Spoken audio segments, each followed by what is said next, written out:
Neica Lafleur. I'm a student at Post University. I'm doing my bachelor's in business administration, and I'm working with the media team at Upptik. And today I have Myriame Alexandre with me. I let her introduce herself and say what she does for a living. My name is Myriame Alexandre. My background is military logistics, to be specific. I'm a student at WGU, Western Governor University. I'm studying information technology, trying to obtain my bachelor to my master's. Thank you for coming, Miriam. Thank you for taking the time to be here with the Uptick team. Thank you for having me. So my first question for you is, how did you decide that you wanted to join the military and when did you make that decision? Well, to start, I didn't decide to join the military. It was a last minute decision per se, because it was either army or school. Because I'm from a Haitian background, you either have to go to school or you have to go to school. So there's no other option. So for me, it was basically just joining the military. It was just, yeah. Okay. So I know something that a lot of immigrant student experience is their parents telling them to either be a doctor, a lawyer, or go into a field that's already preset. So what has your journey looked like in the army being an immigrant who did not choose to go to doctor, lawyer, whatever route your parents were telling you to take?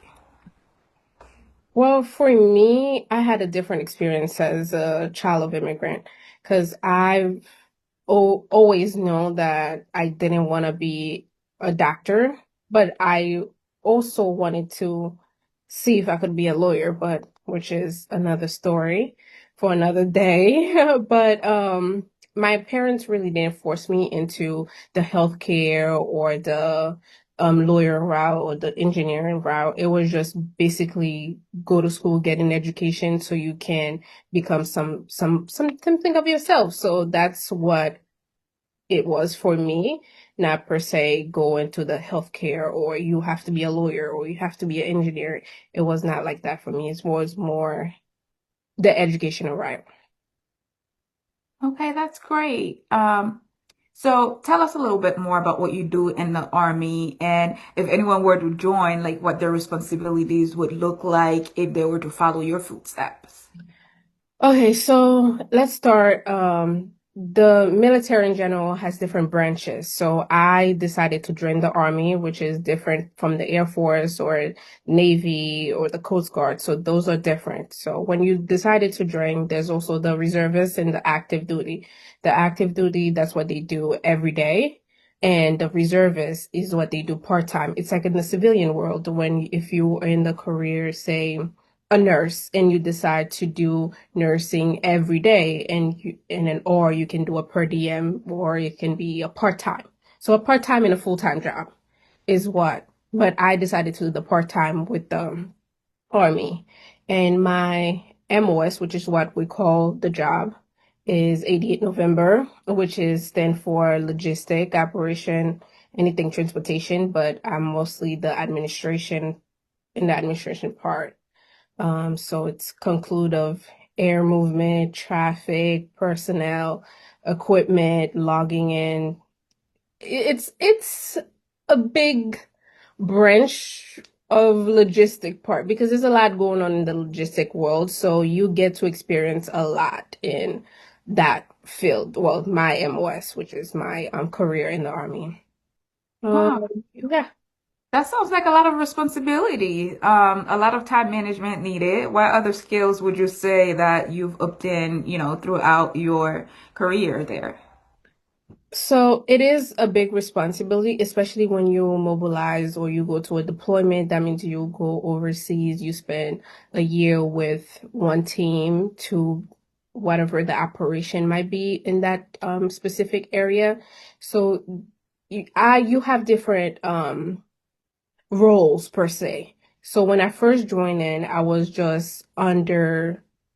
not a leader in the leadership position or supervising position. I was more in the learning route. So learning my job, understanding my job, and taking, uh, I don't want to say,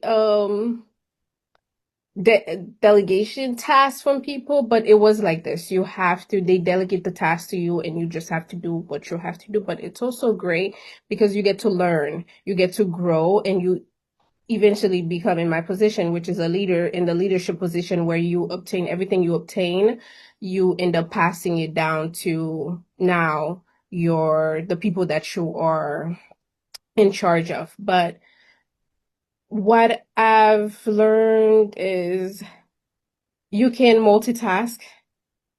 It is a thing that is required, a multitask.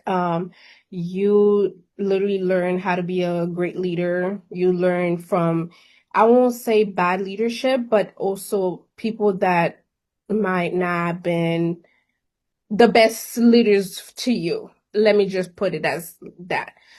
You learn that, and it's good to learn from both sides because it's good to learn what you should and shouldn't do as a leader. So it helps shape you as the leader that you want to become. So I think that is really great when you join the army. It's depending on what you want out of the army as well. I think that's really great. That's a very good perspective. You do learn from both sides of the spectrum, whether it was a good management team or a not so good management team. There is something to learn on both end of that spectrum. But moving on, now you're studying for information technology. Where do you go to school and what does that look like for you?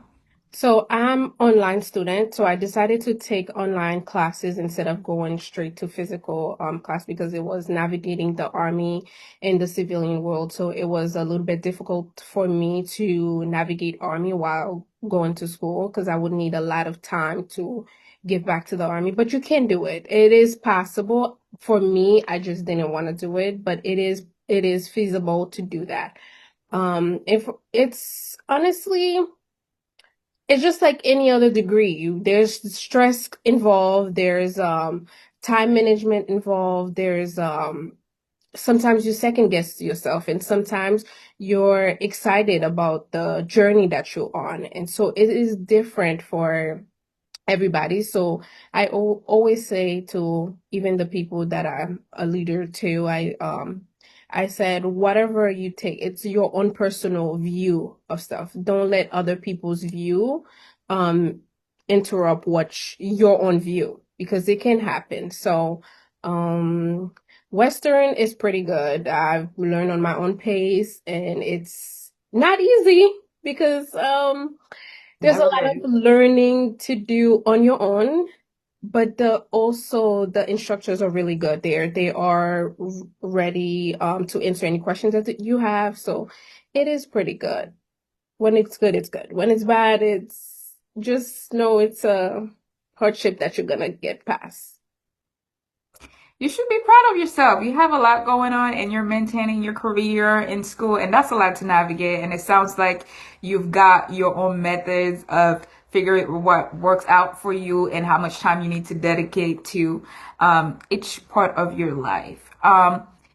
Another question I have for you actually is what would you say to high school students right now that are maybe juniors, seniors that are going to graduate and they don't necessarily know what they want to do or they're still exploring to see what they would like to do and they're just, missing information, which is a big part of what we do here at Uptake, provide them with information and careers that they may not have heard of before. So I would definitely tell them to not rush into things to obtain more skills because we are now in an era that the more skills you have, the better. So in terms of you can take a certification to for example, if you want to go to a STEM degree, information technology, SQL, program learning, Python, those certification are a big help to help you understand, hey, do I like this or do I want to continue this? And if you end up liking it, you just go and sign up for school. But I will say obtaining skills, a lot of skills while you trying to figure out what you want to do. Well, Miriam, thank you so much for that great advice. Thank you for sharing your story and thank you for taking the time to partake in this interview. Oh, thank you for having me. Thank you.